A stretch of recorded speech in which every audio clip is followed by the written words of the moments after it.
Omri, Omri, yeah, he was a Moabite.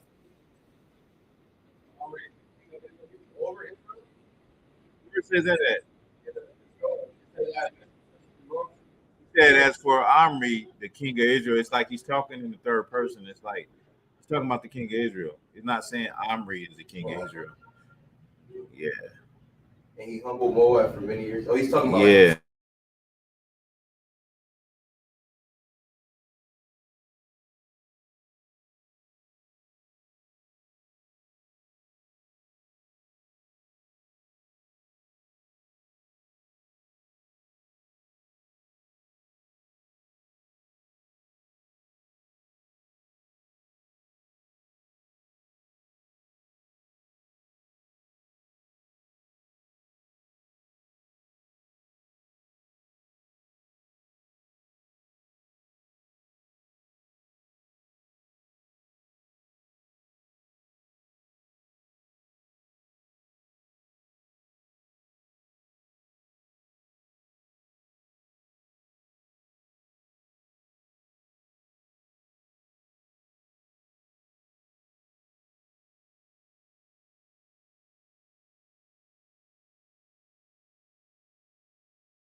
Go on live.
They wanna kill us all, Lord, tell me, can I live?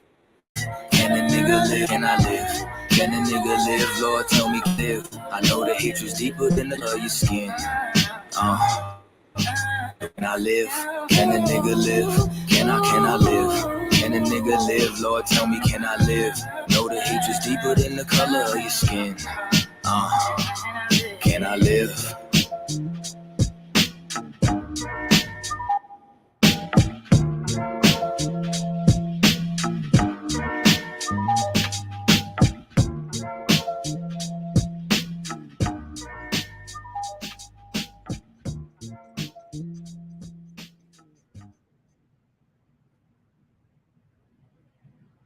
Hey, Shalom, Israel.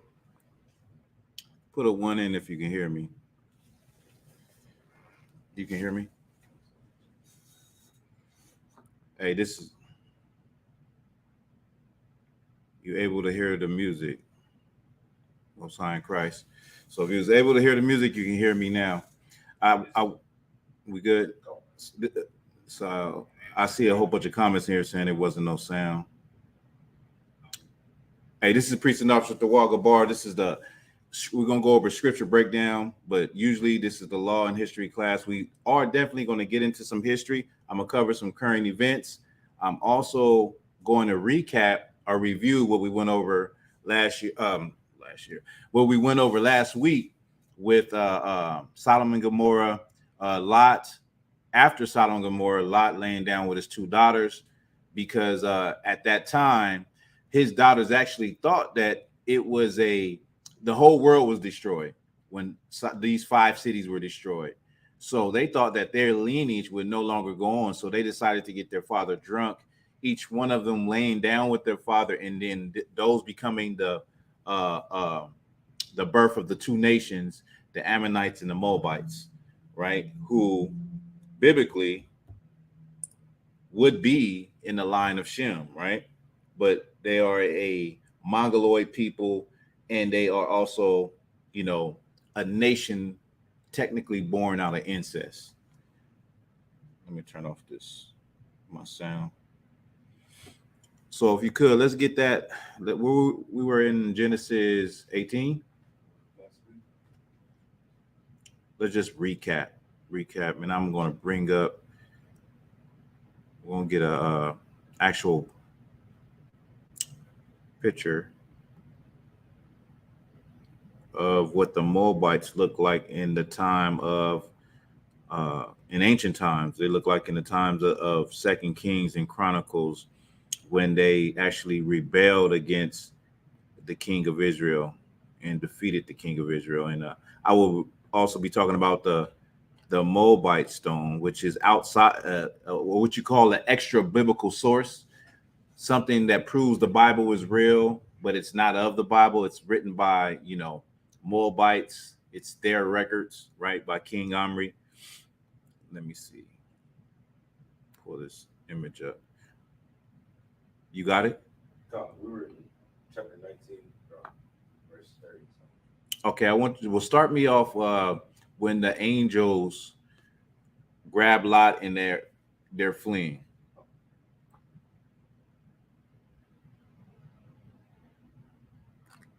Verse 15. Okay. The book of Genesis, chapter 19 and verse 15. And when the morning arose, then the angels hastened Lot, saying, Arise, take thy wife and thy 2 daughters, which are here, lest thou be consumed in the iniquity of the city. Verse 16. Mm-hmm. And while he lingered, the men laid hold upon his hand, and upon the hand of his wife, and upon the hand of his 2 daughters, the Lord being merciful unto him, and they brought him forth and set him without the city. So Lot was taking too long. You know how niggas is, last minute. You see, black people ain't never on time. Lot was lingering and not moving fast enough, and the angel snatched him up in order to save his life and his family's life. Go ahead. Verse 17. And it came to pass, when they had brought forth abroad, and he said, Escape for thy life, look not behind thee, neither stay thou in all the plain. Escape to the mountain, lest thou be consumed. So they said, escape to the mountain. We didn't talk about what Josephus said, right? Last week. If you read the book of Josephus was a first century historian. So Josephus lived about, I say, in between 100 to 130 years after Christ died. And Josephus was an Israelite, but he was also a Roman citizen, and he was a historian. And he wrote a lot about what was the common view during his time of what happened from the time of Genesis until his time. So what Josephus had said was that basically they believed that the world had ended. And right here we're reading that the angels is telling them, was that the angels telling him to flee to the mountains? Okay. Telling him to flee to the mountains, like flee out of the plain. They lived in a plain, a vast plain where it was just flat land. Like when you look at America, what did they call the middle of America? It's plains. It's like it's no mountains, no trees, like the heartland of America. When you got what is it? Kentucky, Missouri, you know, the middle section of America where you got all those different states where they're like a plain, they're like flat. Oh, the Great Plains, right? They lived in the plain, so they were to flee to the mountains. Flee to the mountains where like you're going somewhere where you can't see where you used to stay. You know what I mean? You're far away, and you're going through rugged terrain, and you're going into a higher elevation. Keep reading. Verse 18. And Lot said unto them, Oh, not so, my Lord. Behold, verse 19. Behold now, thy servant hath found grace in thy sight, and thou hast magnified thy mercy, which thou hast showed unto me in saving my life. And I cannot escape to the mountain, lest some evil take me and I die. Verse 20. Behold now, this city is near to flee unto me, and into it is a little one. Oh, let me escape thither. Is it not a little one, and my soul shall live? So he instead of going to the mountains, he think he gonna die trying to go flee to the mountains. He want to go to a city that's close, a little town that's closer. Go ahead. Verse 20. Verse 21. And he said unto him, See, I have accepted thee concerning this thing also, that I will not overthrow this city for the which thou hast spoken. Verse 22. Haste thee, escape. Skip me to with the daughters. Skip me with the daughters. Verse 30. And Lot went up out of Zor and dwelt in the mountain, and his two daughters with him. For he feared to dwell in Zor, and he dwelt in a cave, he and his two daughters. Verse 31. And the firstborn said unto the younger, Our father is old, and there is not a man in the earth to come in unto us after the manner of all the earth. So the daughter said, right here, you hear the daughter say, Our father is old, and there is not a man on earth. There's not a man nowhere to be found. Thinking that the whole world is destroyed. Go ahead. Verse 32. Come, let us make our father drink wine, and we will lie with him, that we may preserve seed of our father. Verse 33. And they made their father drink wine that night. And the firstborn went in and lay with her father. So the firstborn lay with their father, got him drunk, laid with him. Go ahead. And he perceived not when she lay down, nor when she arose. So he was drunk. The Bible says he perceived not when she laid down, nor when she arose, meaning he was pissy drunk. He was drunk. They got him drunk for a reason, right? Because sober, in a clear mind, he's not going to lay with his daughters. Go ahead. Verse 34. And it came to pass on the morrow that the firstborn said unto the younger, Behold, I lay yesternight with my father. Let us make him drink wine this night also, and go thou in, and lie with him, that we may preserve seed of our father. Verse 35. And they made their father drink wine that night also. And the younger arose and lay with him, and he perceived not when she lay down, nor when she arose. Right. Thus were both. No, go ahead. Thus were both the daughters of Lot with child by their father, and the firstborn. So both the daughters of Lot were with child. Go ahead. And the firstborn bare a son, and called his name Moab. The same is the father of the Moabites unto this day. So the first one was called Moab, and he is the father of the Moabites till this day. Go ahead. Verse 38. And the younger, she also bare a son, and called his name Ben-Ami. The same is the father of the children of Ammon unto this day. So the Moabites and the Ammonites, they came out of Lot. That's where they came from. So logically, just knowing that we're the Moabites and the Ammonites, who are the so-called Japanese and Chinese today, logically, what language would they have spoken? They would have spoken Hebrew. They would have spoken a dialect. If not Hebrew, it would have been a dialect of Hebrew. All right, let me pull up this real quick. The Moabite stone, or the Moabite stele.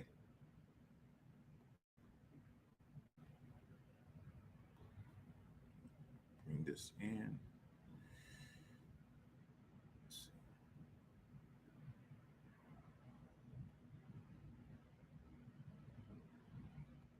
Now, this is the Moabite stele, which is a record by the king of Moab, King Omri, of his triumph over Israel when he rebelled against Israel. Okay, and we're going to read some of that. Do you got that? Let me see if I can get it.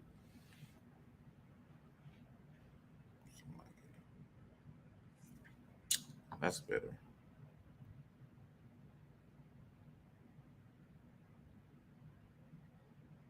Right, just make it bigger.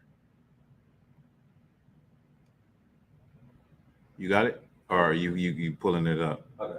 All right, go ahead and read it. Want me to read the first part of it? Yeah, read the first part and then skip down to what he said about Israel. This is the text of a Moabite stone. Mhm. I am Mesha, the son of Kamosyati, the king of Moab, from Debon. My father was king over Moab for 30 years, and I was king after my father. Now, Debon was a city in Israel given to the Moabites. Go ahead. And in Karcho, I made this high place for Kamos, because he has delivered me from all kings. Chemosh was the god of the Moabites. Go ahead. Because he has delivered me from all kings, and because he has made me look down on all my enemies. Mm-hmm. Omri was the king of Israel, and he oppressed Moab for many days. For Chemos was angry with his land, and his son succeeded him, and he said, he too, I will oppress Moab. Right. In my days he did so. But I looked down on him and on his house, and Israel has gone to ruin, yet has gone to ruin forever. So this is the king of the Moabite king talking about how he had rebelled against Israel through his god Chemosh, right? And he talked about his victory. Now I'm talking about the fact that he rebelled against Israel because Moab was paying, at one point in time, the Moabites were paying tribute to Israel. What is to pay tribute? Anybody in the comments? What is it to pay tribute? One kingdom to another. What does that mean to pay tribute? Get the definition. To pay tribute. I'll see if anybody put anything in the chat. Let's see.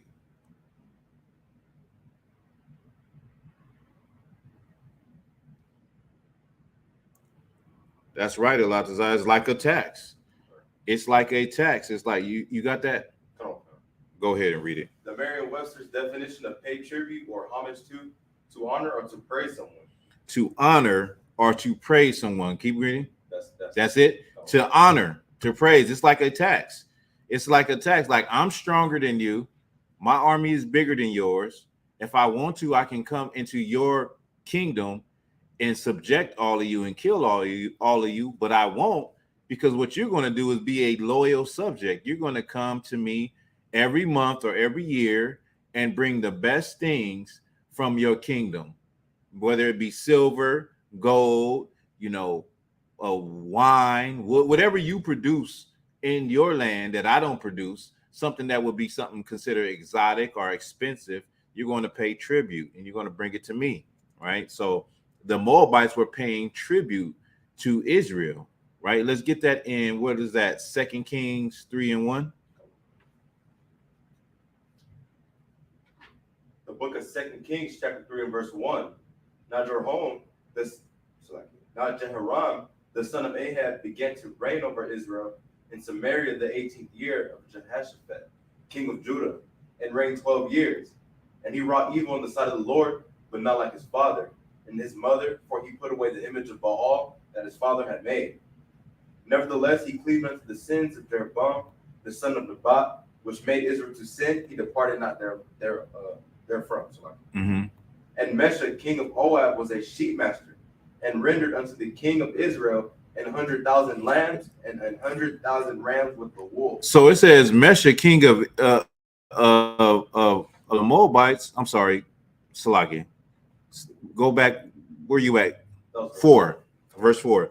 Go ahead, read it again, so I can break it down properly. And Mesha, king of Moab, was a sheep master, and rendered unto the king of Israel 100,000 lambs and 100,000 rams with the wool. So Mesha, king of the Moabites, he was a sheep master. He had herds and herds and thousands upon thousands of sheep, and he would bring sheep, he would bring goats, and he would bring wool. Right? Remember what I said? Whatever you got, you bring in and you coming to pay tribute. Go ahead. Verse 5. But it came to pass when Ahab was dead that the king of Moab rebelled against the king of Israel. That the king of Moab did what? Rebelled against the king of Israel. He rebelled against the king of Israel. That's what happened. And that's what I'm showing you on the Mesha Stele, or the Moabite stone, where King Omri is talking about how their God empowered them to fight back and to get victories over Israel, right?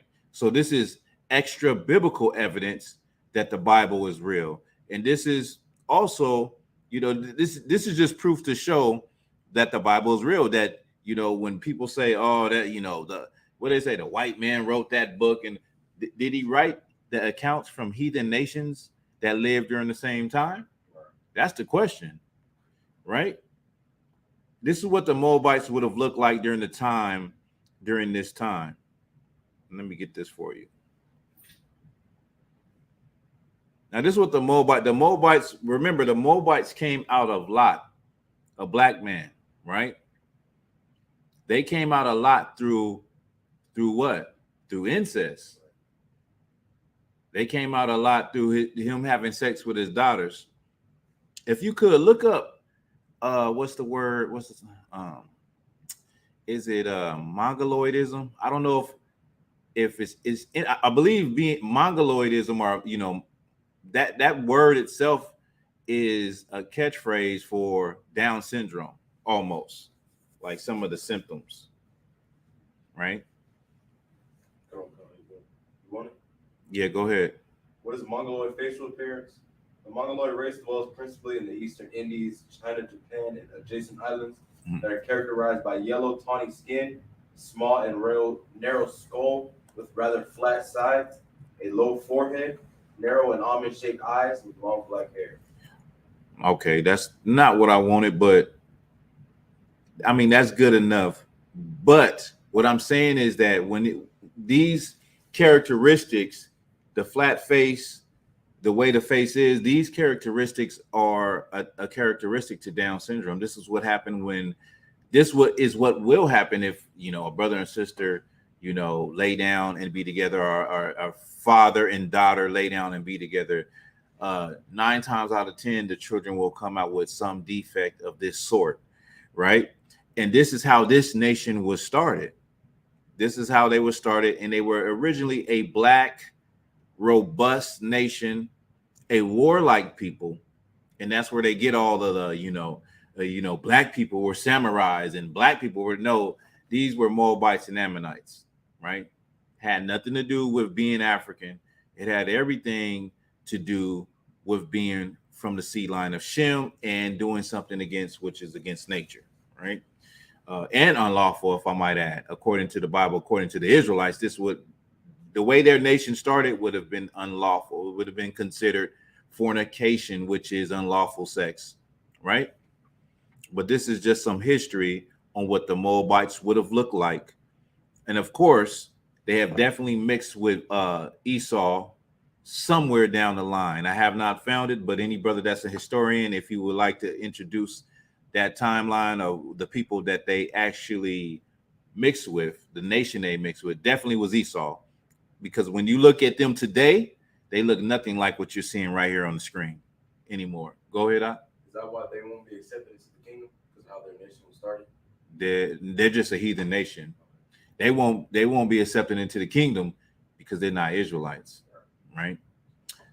So we can drop that. What I want to talk about, just give me a second. Let me get back to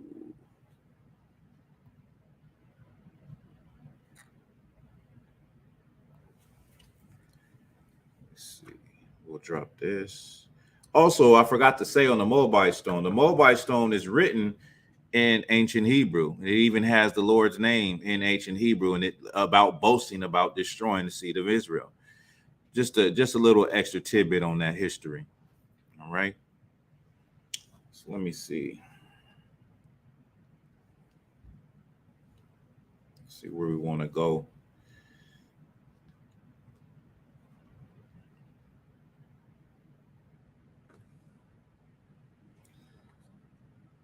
We can go here. Let me get that Acts 13:1. Matter of fact, before you get that, give me Luke. What is that? What is that? This has been my favorite precept for the last what is it? 2-3 weeks. Give me Luke 18. Is it 18? Is that what I want? Luke, yeah, Luke 18, and you can start at like verse 10. The book of Luke, chapter 18 and verse 10. 2 men went up into the temple to pray. Now, 2 men went up into the temple to pray. Go ahead. One a Pharisee, and the other a publican. So one was a Pharisee, meaning he was a religious leader, like a Christian pastor today.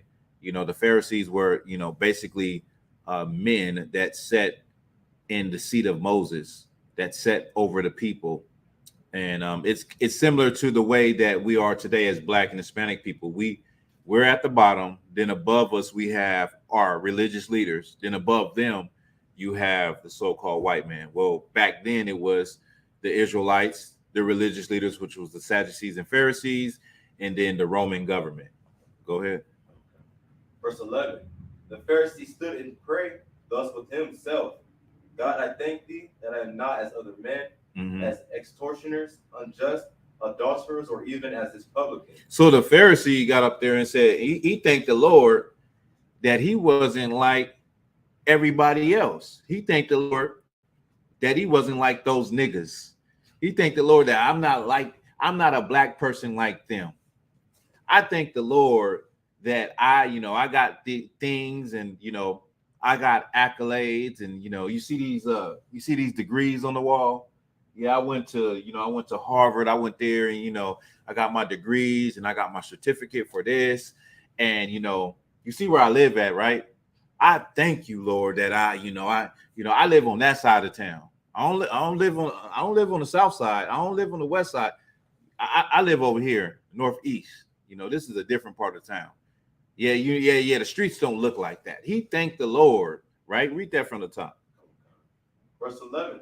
The Pharisee stood and prayed thus with himself. God, I thank thee that I am not as other men. He said, I thank thee that I'm not like those other men. I'm not like those niggas. He said, thank you, Lord, I'm not like them. Look at them. I'm thankful that I'm not like them. I'm thankful that I don't have to live the life they live. Lord, I don't sell drugs. I got a good job. I got the wife and the kids. My garments is nice. I got money in my pocket. I thank the Lord that I'm not like other men. Men be beneath me. Men are lower than me. Men that don't have what I got. Go ahead. God, I thank thee that I am not as other men are, extortioners, unjust, adulterers, or even as this publican. Yeah. Now, I'm thankful that I'm not like everybody else. I don't get over on people. I don't scam nobody. I'm not a thief. I'm not like this nigga right here. Like he was in the club last night. He was in the shootout about 2 months ago. I'm thankful, Lord, I'm not like that nigga. Go ahead. What is a publican? A publican is like a tax collector. So they had a bad reputation because they had to go collect money. They had a bad reputation for stealing money, and being sneaky, and just like people today that deal with money. People don't trust these type of professions, right? A tax collector, even when you do your taxes, you looking at them upside their damn head like, damn, are you gonna take all my taxes? How much is your fee? You got a processing fee, you got a step in the door fee, you got all kind of fees, right? And people be wanting all, you don't want nobody to play with your money. So people that are in the professions of dealing with money, people look at them like snakes. Another profession today, one of the professions today is, being somebody that works in a pawn shop, because you're dealing with people that are at their bottom. They're coming to pawn something because they really desperately need some money. And you got people that, giving them a little bit of nothing for whatever their merchandise is. Then if they can't get it out, they turn around and sell it for a high price for a profit. And so people look at people that work at pawn shops as scum. They look at people, what is it? tow truck drivers as scum. Like they're taking advantage of people. Like they come tow your car and they had your car for 4 hours and you got to pay $350, $400 just to get it out on the same day. And it's just a big scam. So people look at certain people like that. You know what I mean? They look at them like, yeah, you getting over. You're slimy, nasty, person that gets over and steals from people, and you're dishonest. Go ahead. Verse 12. I fast twice in the week. I give tithes of all that I possess. He said, now I fast. What did he say? I fast twice in the week. I fast twice in the week. What do Christians? Christians like to profess how more righteous they are than people. I go to Sunday school. I go to morning and evening service on Sundays. I go to the Monday night service. I go to the Wednesday night service. I go to the praise dance service on Fridays. Then I'm back. I do all of these things. I tithe. I put in my tithes for the pastor, first lady fund, for the building fund, for the what is it? The air conditioner fund. They have these funds whenever they need to, fund some bread to fix something. Well, people like Christians like to boast about all the things that they do before God, right? Like a hypocrite. You want everybody to know, including God, what you done. Go ahead. Verse 13. And the publican standing afar off would not lift up so much as his eyes unto heaven. Now look at this. This is now this Pharisee is talking about how righteous he is, how he's not like other people. He's not like those niggas. He's not like other black people. He pays his tithes. He pays all his bills. He does everything he can. Now, on the other hand, the publican, read it from the top. Okay. Verse 13. And the publican standing afar off would not lift up so much as his eyes unto heaven. The publican wouldn't even lift up his head. The publican was so, humble and ashamed for what he had done. He knew he didn't deserve anything. That's like being in the truth. You should know that everything that the Lord has done for you since being in the truth, you don't deserve none of it. The Lord could have killed you a long time ago. The Lord could have put your stinking, wicked self to death a long time ago. And you should be thankful. You should think about that. Every time you want to, complain about what you don't got, complain about little things, be angry for no reason, be upset at your brother or your sister for no reason, you should think about where you was at before you came into the truth. You should have the mindset of this publican. You should not be like the Sadducee and the Pharisee that say, I'm good, everything's good. I'm not like those niggas. I'm different. I'm a black person. I'm a spiritual person. They gremlins. They demons. And I'm glad I'm not like them, Lord. Thank you for not making me like them, Lord. Thank you for me not being on drugs, Lord. Thank you for me not being homeless like that man that was in the McDonald's drive-thru asking for change. Go ahead, Art. And the publican standing afar off would not lift up so much as his eyes into heaven. The publican wouldn't even lift up his head. He had his head down because he knew that he deserved to be dead. He knew that what he had done in his life to other brothers and sisters, and he wasn't proud about it. He didn't overlook that. He didn't overlook his faults. You understand? He sucked it all in. He seen what he had done, and he took accountability for it. Go ahead, Art. But smote upon his breast, saying. So, but he hit his chest, said, "Listen, Lord, go ahead." But smote upon his breast, saying, God be merciful to me, a sinner. He said, Lord, be merciful to me, a sinner. He admitted that he was a wicked, stinking sinner. All he wanted was mercy, man. That's all he wanted was some mercy. He wasn't proud and saying, I'm thankful that I'm not like these niggas.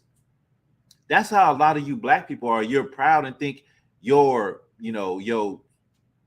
SHIT don't stink.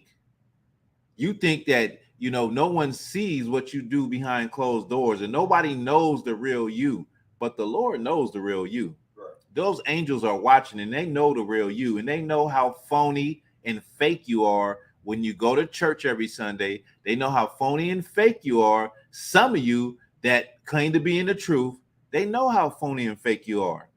The Lord knows how phony and fake you are. You can only fool people, but you can't fool the Lord. Right? Go ahead. Verse 14, I tell you, this man went down to his house justified rather than the other. He said, this man that admitted his faults, that understood that he should have been dead, that all he wanted from the Lord was mercy. He said he went down to his house more justified than the man that had it all, than the man that said he's thankful that he ain't like those other people. You understand? And when it comes to Black and Hispanic people, right, especially specifically Black people, we have this thing in our community where we look down on our other people as though we got it all together. Like, you remember that thing with John Morant? It wasn't too long ago. Black people was coming down on John Morant because of the second time that he, you know, had a gun on video. Now, Black people didn't come against any other thing that happened at that same time.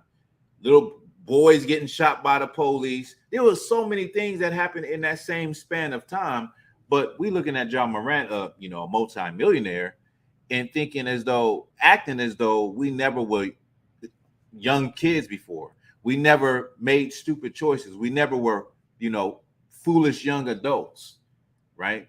And we think that in a way, we think that like this publican, I'm sorry, not the publican, but the Pharisee, like we're better than other Black people because we didn't do those things, or because somehow we know better, or the Lord sent us down a different path. Our life didn't go that same way, but we look down on our brothers and sisters like, what is wrong with you?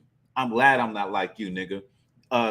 This was like, I believe when I was growing up, it was I think I was a teenager when Chris Rock said that. Chris Rock had said in one of those specials, he had said, you know, there's a difference between Black people. You got Black people, and then you got niggas. And now today, that is a common philosophy of a lot of Black people. When you hear them say this, just know that they don't love their people. We heard a fake Israelite group say that recently, that we was acting like niggas. We was acting like gangbangers. That the brothers in the I.S.U.P.K act like gang members. We act like we want to go to prison. We act like niggas. Well, niggas is in the Bible. That's in the Bible, right? And nigga only really means Black. It only really means Black. That's all it really means. But you too unlearned, and you too blinded by your own pride to see that you are no different than your people, and to think that you're better than your people when you just a nigga too. Like, listen, I love my niggas. I love Black people. And you got those Black people that say, oh, if you knew what that word meant, if you knew the history behind that word. Well, what's the history? Oh, it means an ignorant person. Why are you using that word? What? We look so silly using that word, brother. Give me Acts 13:1. Hey, Shalom, 5,000 model bar. What's good, Art? Give me that so we can get an understanding. Let me pull this up. We're gonna pull up the etymology of the word nigga.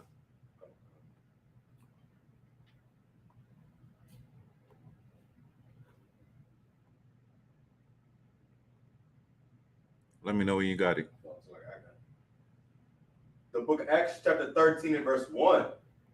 Now there were in the church that was in Antioch certain prophets and teachers, as Barnabas and Simeon that was called. So how do I say that? Niger. Read it how would it look like? Sorry. As Barnabas. It's Niger, but I'm just saying, just go ahead, read it. You good? As Barnabas and Simeon that was called Niger, and Lucius of Cyrene, and Manaen, which had been brought up with Herod, the Trechard. You could stop. Read it from the top one more time. Niger. They was called Niger, which meant black. Read it from the top. The book of Acts, chapter 13 and verse 1. Now there were in the church that was in Antioch certain prophets and teachers, as Barnabas and Simeon, that was called Niger. Now I've got to help you understand what you're reading, because in Christianity they see this one way when you say church. It says, now in the church you had certain prophets, right? In the church, the word church, when you break it down in the Greek, it means a congregation of Israelites. A church does not mean the whole building. Like the way we've been raised in America, we believe that a church is that building with 4 walls, with the pews and the pulpit and the cross on the roof. We believe that's a church. That's not what the definition of a church was during the time of the Greeks, of the Romans in the New Testament. A church was simply a congregation of Israelites, not a congregation of Greeks, not a congregation of Moabites, not a congregation of Africans, not a congregation of Edomites. A church was a congregation, meaning a gathering of Israelites, right? And a gathering could be 2 or 3, it could be 10, or it could be 20 or 30 brothers and sisters. But that's what a church was. All right. So we're on the Blue Letter Bible, where if you want to break down something, you want to get a better understanding, you can go to the Blue Letter Bible, or you could grab me that right there, that concordance.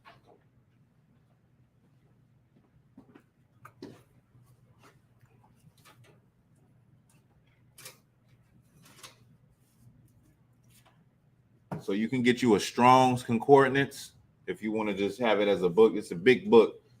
So you can get you this. This is a Strong's Bible Concordance, where it will break down the Hebrew and the Greek, the Old and the New Testament, break it completely down for you so you can get an understanding. Now, the Blue Letter Bible is the same thing. It's just online, and you got a little more study tools to help break down more, right? So I'm going to put the pronunciation out. Now, we would read this as Niger, right? That's how most people will read that, Niger. Well, this is how it would have been pronounced in the days of the Israelites, right? So let me just get it. Let me give you the definition. The definition, Niger, it's masculine. It basically, it means black, right? And also it was a surname. It's saying it's a surname of the prophet Simon, right? You get it from the Latin. It could also have meant at that time a Christian. Of course, when they call the prophets Christian in Antioch, that was more of a defamatory or derogatory thing to call them. At the time, you got to remember these were Israelites, but you got to pull off the lens of Christianity. Christianity makes us think that these were Christians, and really they were Israelites, right? And now I'm going to give you the pronunciation. This is how it says you should pronounce it, right? And this is how it would have been pronounced in those days. Let me know if you get this in the chat. Strong's G 3526. Niger. Niger. Nigger. You hear that? Let me play it one more time for y'all. Strong's G 3526. Niger. Niger. So Acts 13:1, Niger would have been pronounced nigger in the days of the apostles. That's what it would have been pronounced, how it would have been pronounced, and it only meant black. So are we really off am I off when I say I love niggas, or nigga please, are you my nigga? When the root word meant black. In the root word, the meaning never meant what people think it means today, where they say, oh, it means an ignorant person. Why would you use that? What it really is black people, right, Elatazar, with a strong ER. Is that It's the N word with a strong ER. You understand? It meant nigger, right? Which only meant black.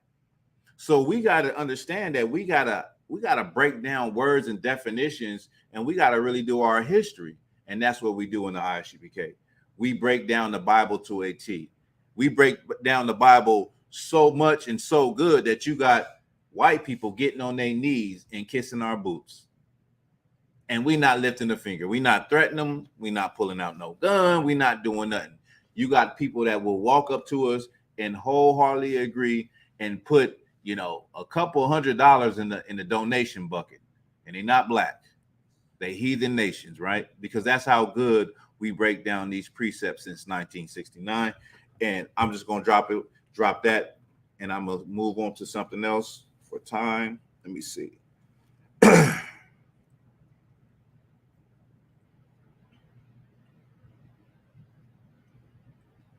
Now I want to get this story with this 11-year-old that was shot in the chest, right?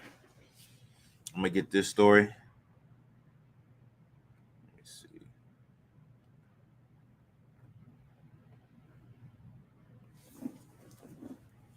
Let me send it to you so you can read it.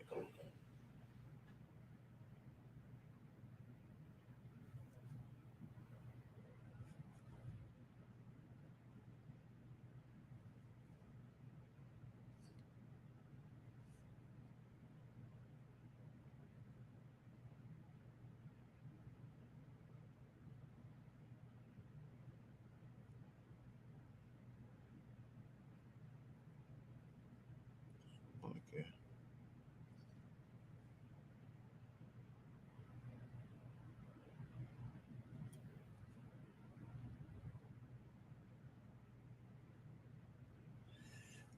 So about a week ago, this young brother, 11 years old, was shot by the police. The police officer was actually a black police officer, right? Did you get that? Okay.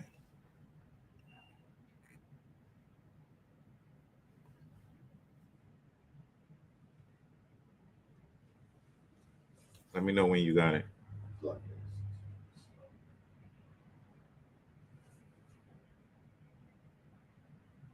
Here, you can use my phone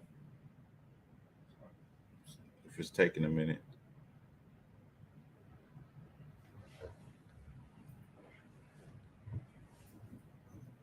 You got it? Okay. We'll start from the top. I want you to start where it says 11-year-old boy. 11-year-old boy who was shot in the chest by a Mississippi police officer. Mm-hmm. After he called 911 for help, says he began praying and singing during what he thought would be his last moments alive. This young boy, this young brother, he got shot. He started praying. He started praying and singing. Now that like, I don't know how I feel about that. On one hand, it's like, you know, we God's chosen people because we got it in us to serve the Lord. Right. It ain't no little white kids and different nations of kids that's thinking about praying to the Most High when they in trouble. They don't have to worry about getting shot in the chest, man. Right. But on the other hand, I also think about, you know, a lot of, especially from Mississippi and down south, a lot of these kids are raised in that black Christian church, which is, you know, it's all bad. It's the house of Satan, man. Right? Keep reading. While his mother pushed down his wound to stop the bleeding, Mm-hmm. Adarian Murray sang the gospel song, "No weapon formed against me shall prosper." Damn, I knew it. And I'm telling y'all, I didn't read this story. I looked at a video. I didn't read the story, but said they sung a song, "No weapon formed against me shall prosper," right? That's Christianity, right? The right mindset, though. The right mindset to call on the Lord, though. How many black and Hispanic people lay in a pool of blood, lay mangled up in some car crash, and don't even think to call upon the Lord? Wish your mama was there, wish your dad was there, but don't think to call on the name of the Lord. this young brother, he thought about calling on the name of the Lord, whether he was Christian or not. I'm gonna give him a pass because he's just a babe. You know what I'm saying? But at 11 years old, I don't know if you can imagine when you were 11 years old, you know, trying to do what you think is right, and you end up getting shot by the police in the chest, and it was a brother. I'm gonna get into that. Go ahead. In the moments after his May 20th shooting, he told CNN's Nick Valencia in an interview Tuesday. He then told his mother to tell his family and his teacher he was sorry for what he did. It was in his so this is like this little man, his mind, his life flashed before his eyes, right? So he's trying to get things right because he feel like he about to pass away. I'm gonna go ahead and play the video. Let me just play the video and then we can get back into it. If there's any details that's left out. I already seen one detail that's left out about him singing. I don't know if I heard that. I'm gonna go ahead and play it.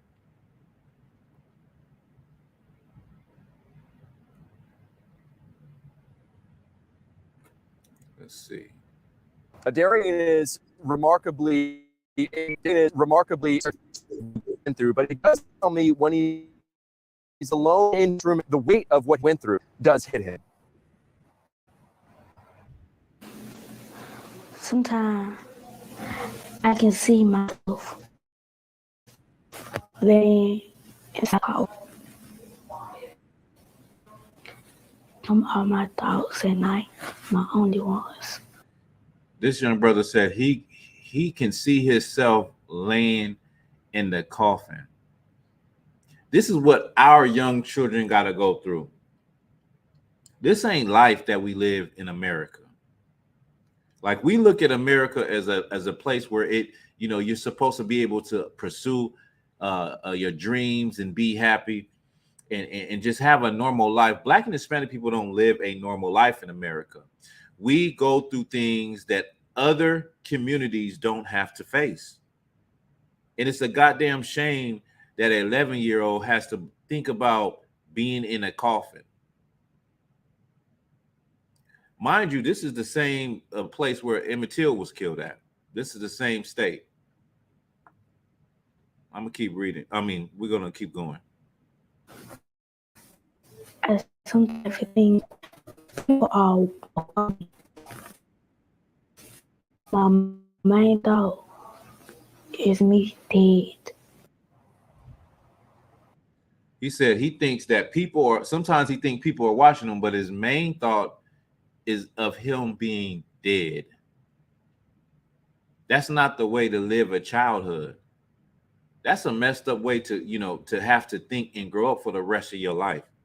And a lot of Black and Hispanic young boys think this same way. They grow up thinking that their life is not worth living, so they might as well join a gang.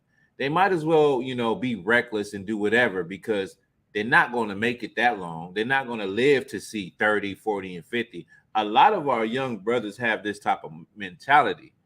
But what gave them the mentality? America gave them the mentality. What you see on television gave them the mentality.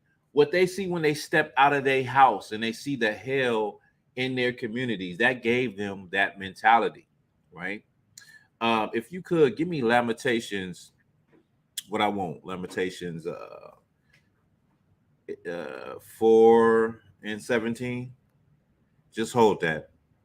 I'm gonna keep playing.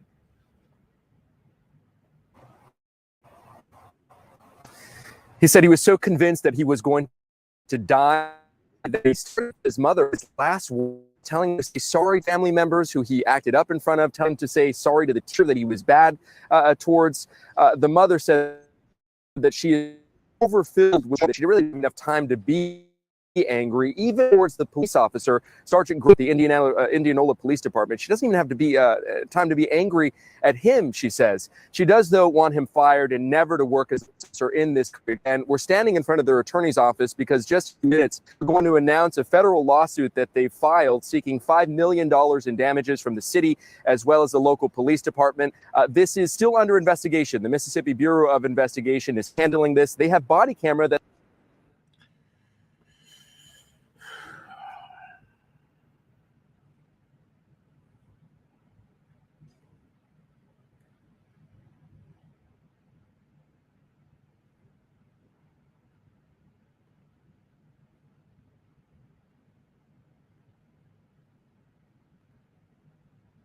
You got that precept? So Lamentations 4 and 5. Kind. The book of Lamentations, chapter 4 and verse 5. They that did feed delicately are desolate in the streets. They that You were said what was that? 4 or 5? Oh. I said 4 and 17. Salaki. The book of Lamentations, chapter 4 and verse 17. As for us, our eyes are as yet failed for our vain health. Just hold that. I had to take a moment. This young boy, he wanted to apologize to all the family. He said he wanted to apologize to all the family members, right? He wanted to say sorry for, behaving bad in a certain teacher's class. This is not the life that we should be living in America, right? And this was a black police officer.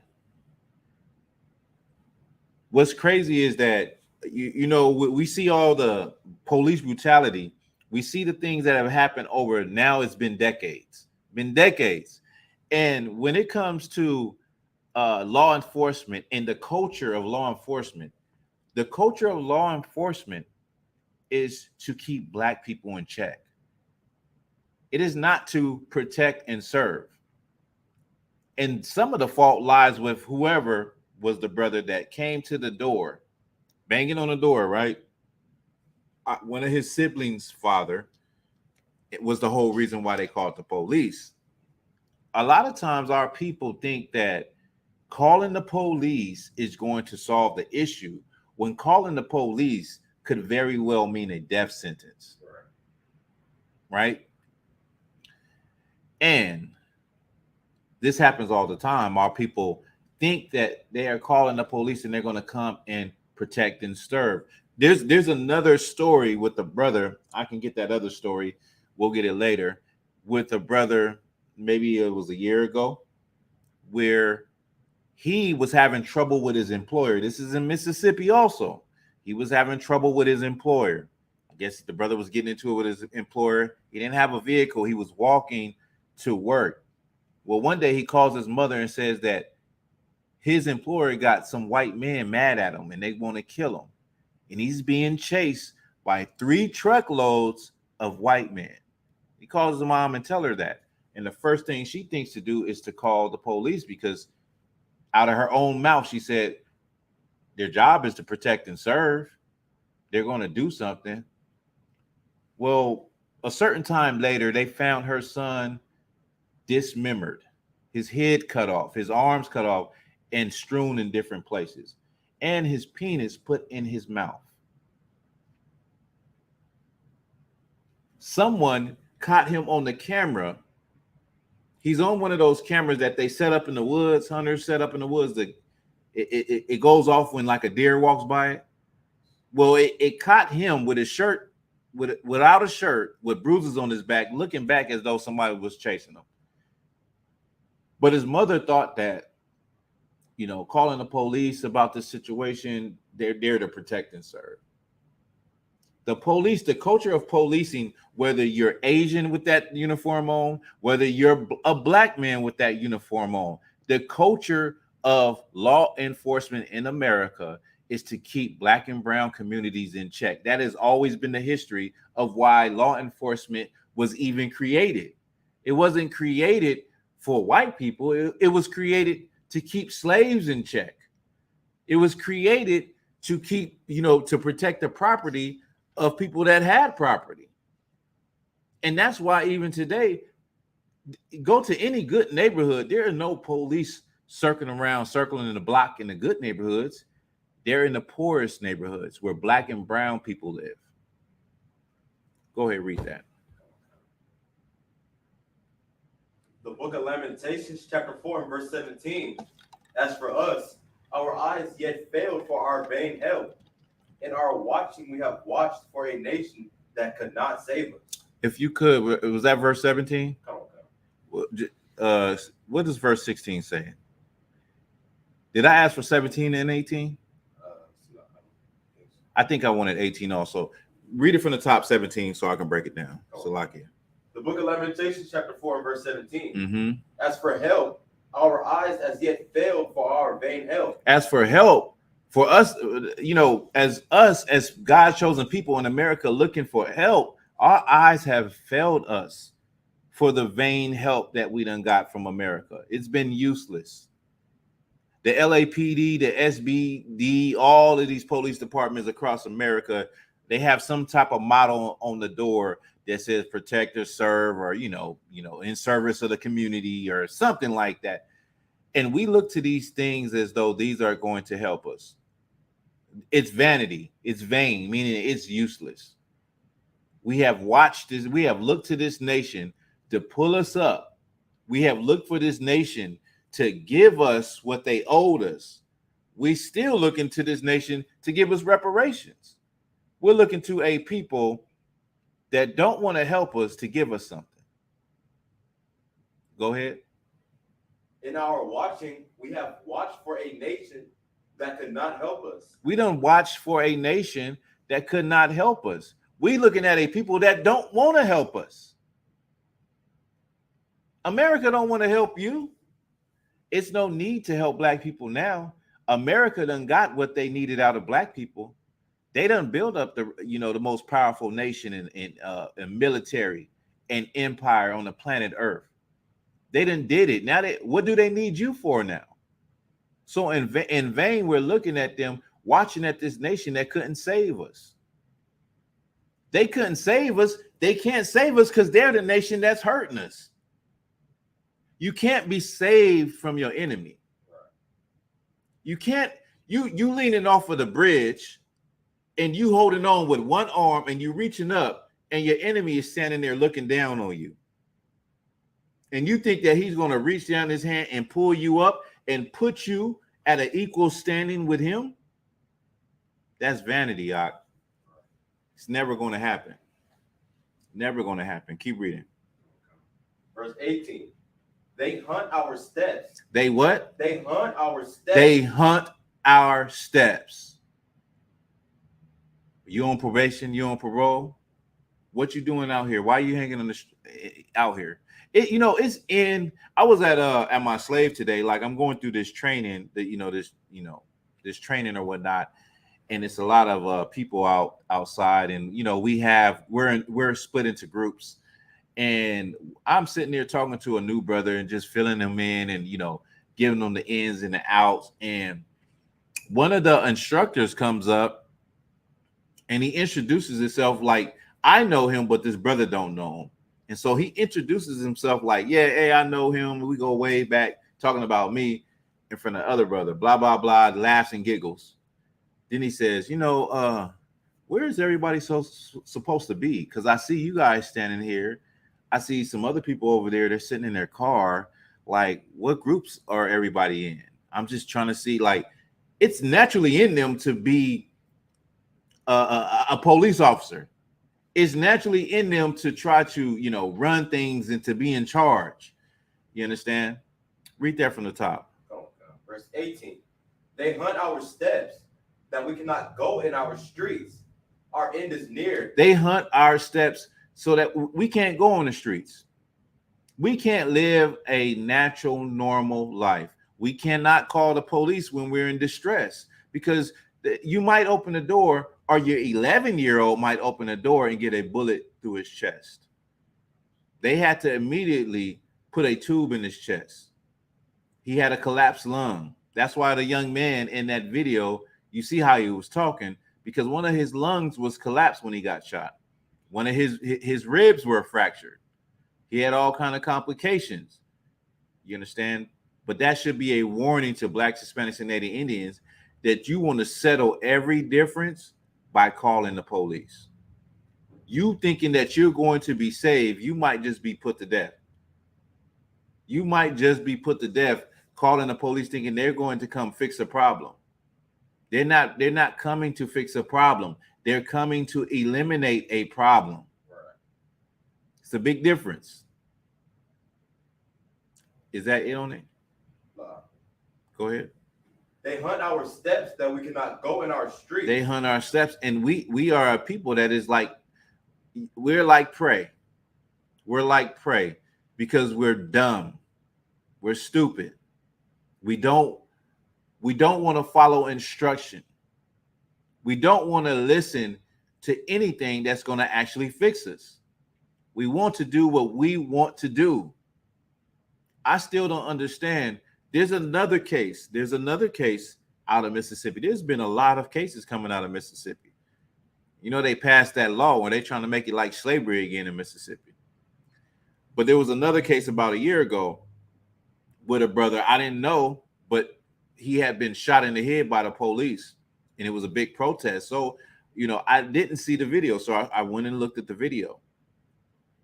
And what I saw was something that, how can I say? That's what I want to bring. I want to get this video. Let me get this video. So for time's sake, I'm not going to get the video with this brother getting, you know, murdered by the police. All I'm going to say is the young man, he was in the car with other brothers, and two of them got out and they had weapons in their hand. And he got out the car running back and forth. He didn't know where to go. And the police shot like about 9 shots and killed the brother. Right. And I thought of like how, like I was just saying, how we are like prey. And I don't blame the brother for getting killed. I blame religious leaders for us not knowing who our enemy is, for us not knowing the law, statute, and commandments, and how to live and how to be a righteous people. This is something that this happens every day, where our brothers and sisters are doing things that's going to get them killed. But I don't blame them. Damn, I don't even blame their parents. I blame the institution of the Christian church, and the people who were supposed to be the leaders and the shepherds of Israel have never taught the nation of Israel, have never taught blacks and Hispanics and Native Indians the right way to live, what not to do, and the consequences for doing certain things. Right. And knowing who your enemy is, and knowing that he is not going to spare the sword. He's not going to spare hurting you, killing you. He is itching to put your sons and daughters to death. He is itching to put our people to death. And when you put on that uniform, the Bible says to do no evil to no man, right?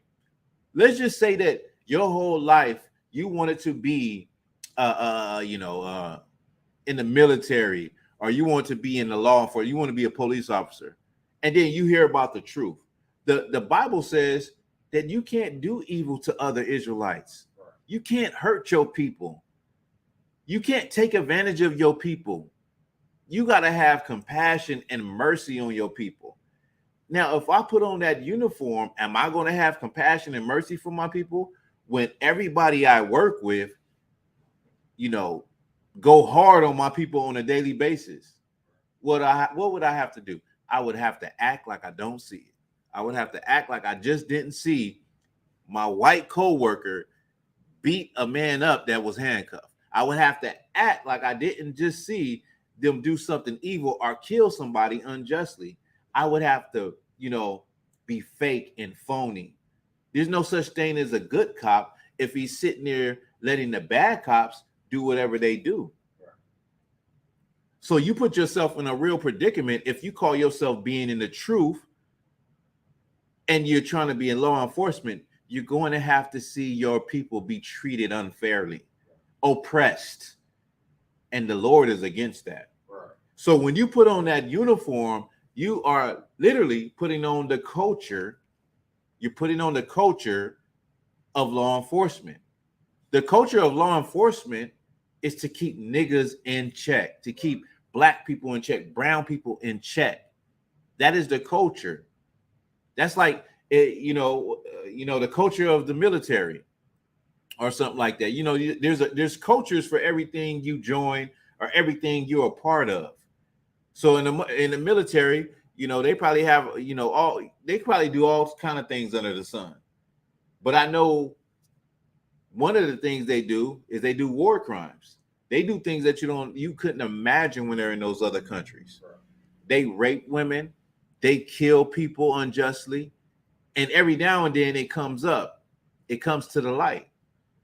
They do that thing in they do like that homosexual stuff where they interrogate people from other countries and make them get into certain positions, horrible things. Waterlogging, where they what is the word where they put a rag over your face and lean you over and pour water on your face and make you feel like you're about to drown. Waterboarding. I said waterlogging. If you are an honest brother or sister and you get in the military and you're out there in the field, that's the culture. So you're going to have to get with the culture. If you don't get with the culture, guess what's going to happen? You're going to be Christopher Donner. You're going to be one of those sisters that end up raped and dead, and nobody knows what happened to them in the military. You're going to be like the sister Vanessa Vien, the Israelite sister that got killed at one of these military bases. She was in the military. If you don't get with the culture, what I'm saying is that when you put on that uniform, you put on that spirit to hate your people. And that's how this little brother got shot. That was a black cop. The family want $5 million. The city said they don't even got enough money to pay $5 million, right? It's a small town. But so that's it.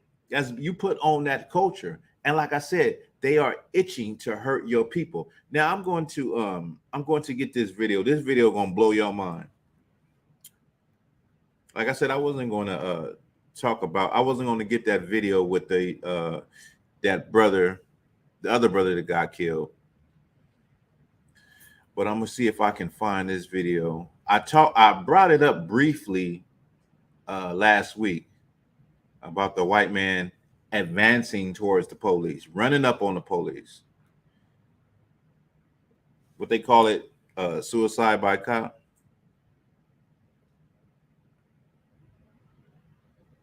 See, it's a difference what they do when they encounter you versus when they encounter their own people.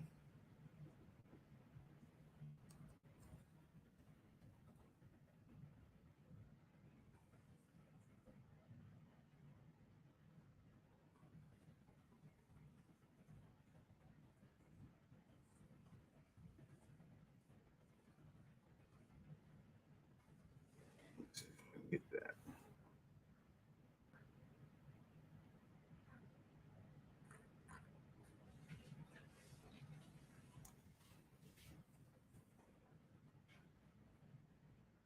I meant to cue that video up. If somebody knows that video, if you could post it. So what happened in the video, you have a white man. He's like ex-military. He's advanced on the police, and the police officer is begging him to stop. He's begging, he's telling them, I don't want to shoot you. I don't want to shoot you. Please. He's pleading with this white man that's advancing on him. And I think the white man might have something in his hand, if it's a knife or something. And he's like, stop. And the police officer is backing up while the man is coming towards him. Then this is the kicker. He says, the white man says, what? I'm not black. Why is it? Because I'm not black? You won't shoot me? He's asking to be killed. He's asking to be shot. But then he says something that is so crazy that you wouldn't believe. He says, what, I'm not black enough? I'm not black. Why is it? Because I'm not black? I'm not black enough? Is that why you won't shoot me? Like, at that moment, you understand that white people have seen how law enforcement have killed black people. They understand it completely. They act like it's not happening. They act like they don't see it. But he's the proof. This guy is the proof. And I wish I could, I don't know if I have time, but I wish I could find that video, because it's something that you would think you would never, ever, hear. And like, this dude is trying to commit suicide by cop. The cop is backing up instead of just shooting him like he would have shot a black person. He would have just shot a nigga. A nigga would have just got put to death. We get shot for maybe having something in our hand. We get shot for having our phones in our hand. We get shot for having our wallets in our hand. You understand? We get shot because we look like we probably was going to put our hand in our pocket. Meanwhile, the white man could have a knife in his hand, could be running up on the police, and they're begging him to put it down. They don't want to kill him. There is a clear difference, and there's a clear spirit, because see, this no longer is not just about what did the guy do, what did how the police felt in a split second. This is not about that. This is about the spirit. This is the Lord showing us that these people have a different spirit toward us. They love their people, which I'm not mad that white people love white people. Hell, do what you want to do. You love your people. That's how the Lord designed us to be. You're a Moabite. You love your people. That's how you're supposed to be. I'm mad that black people don't see what is happening right in front of their face. I'm upset that we haven't realized that we have to be real cautious when dealing with them, because they are trigger happy. They are bloodthirsty. If you could give me Ezekiel 35:5. They are the seed of Satan. Y'all probably get mad at us saying that our oppressor is the devil that the Bible speaks of, but he is the physical counterpart of Satan here on earth. He does everything that Satan would have a man do if Satan can hop in a nigga's body.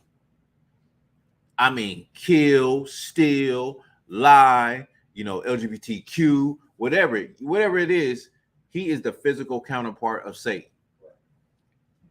Like, he doesn't have to have, a pitchfork and red ears and a tail. He's doing it all right in your face, and you don't even see it. Give me that. The book of Ezekiel, chapter 35, verse 5.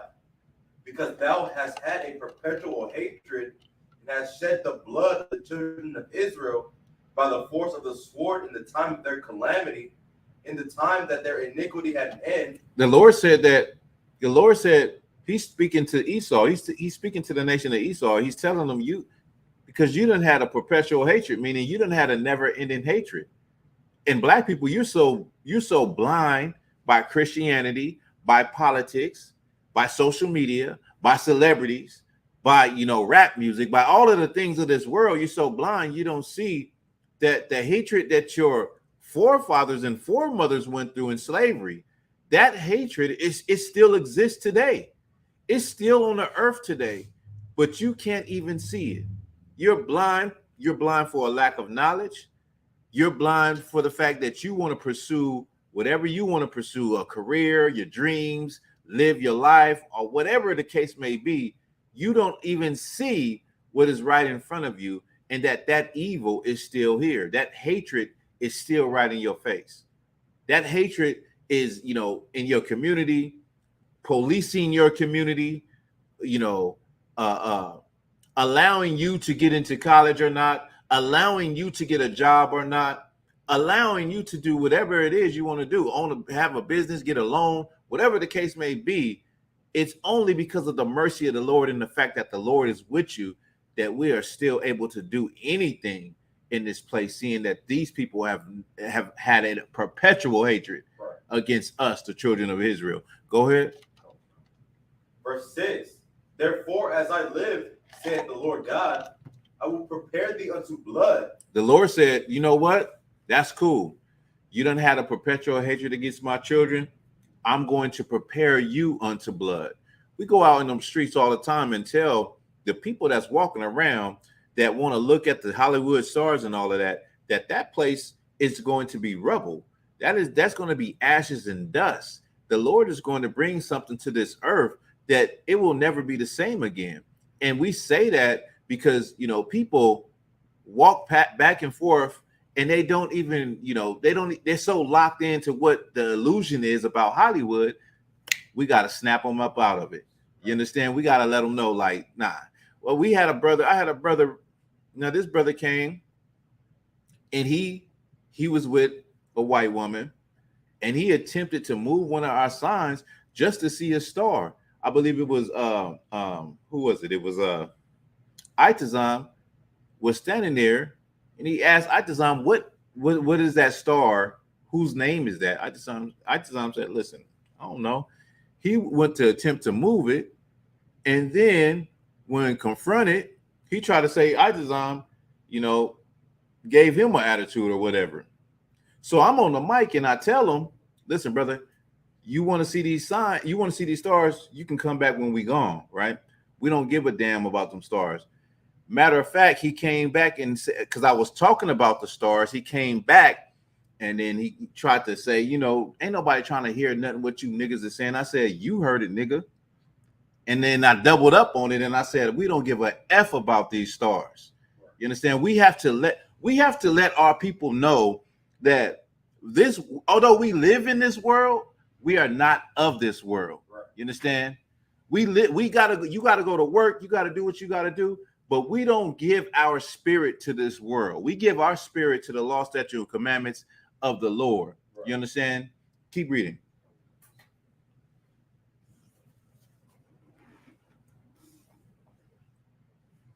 Verse 6. Therefore, as I live, saith the Lord God, I will prepare thee unto blood, and blood shall pursue thee. He says he's going to prepare them unto blood, and blood is going to pursue the Edomites. Go ahead. Since thou hast not hated blood. Since you haven't hated blood, go ahead. Even blood shall pursue thee. Even blood is going to pursue you. You did not hate blood. You did not hate blood when you killed the Native American Indians. You didn't hate blood, right? You didn't say, you know what? Maybe we shouldn't try to kill off these savages. Maybe we should try to honor the treaties that we made with them. Maybe we should be righteous people, like we say we're a Christian nation. You didn't want to not kill the Native American Indians. You wanted to remove them from the earth. You wanted to exterminate them. You wanted to pursue blood. You wanted to pursue blood with black people after slavery. During slavery, after slavery, black people tried to get successful, build something for themselves. You wanted blood. And since you wanted blood, the Lord is going to prepare that for you. That's what is coming to America. The Lord is going to prepare that for the so-called Edomites, who are the oppressors of not only America, but of the world of blacks, Hispanics, and Native Indians all over the world. The Lord is going to prepare blood for you. And your day is coming, and you're going to reap what you have sown in this earth. You're going to reap what you have done to God's chosen people.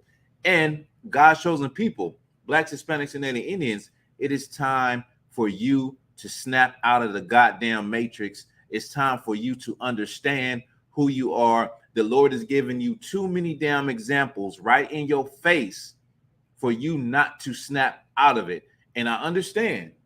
I hate to say this. I don't even like to say this or think this way, right? The truth ain't for everybody. It's just not for everybody. Not only the truth is not for everybody, there are a lot of our people that are just there to be how they are until the day they die, because that's how the Lord designed it. I pray that our people have an ear to hear and come into this truth. But I do understand Israelites are hard-headed, man. We some hard-headed people. We're some stiff-necked, hard-headed MFers. And I desire that our brothers and sisters all come into the truth. It'll make Christ come faster. The more brothers and sisters we are able to wake up, to turn and face the east and remember their heritage, it'll make Christ return faster. And that's what we all want. But I understand the reality, and I understand that we have a lot of things in this world that we are fighting, which is our biggest enemy, which is Christianity, which has the control of the minds of our people.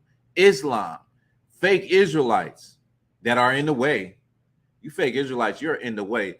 If you're not down with the I.S.U.P.K, you are a traitor to Christ. Listen, you are in the you believe you're in the truth, but you are in the knowledge that you are Israelite because of one place and one place only. Right. That's the I.S.U.P.K. So that is just a call for all, Israelites that are not an I.S.U.P.K. Come get down with your brothers. Come join the home of the truth where it all started. Come back home.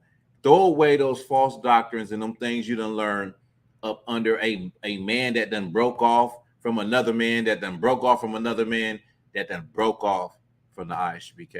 1969. Listen, man, I'm Priest and Officer Tawaga Bar. This is the Wednesday night law class. Hopefully, I'll be here next Wednesday. Like I said last week, my schedule is going to change with my slavery. Hopefully, I'll still be able to get it in on Wednesday nights. All right. With that, we're going to wrap it up. I'm Priest Officer Tawaga Bar. I got the young man Yahana up in here. Let's clap it up, man. Let's clap it up. Hey, with that, Shalom, Israel. All right.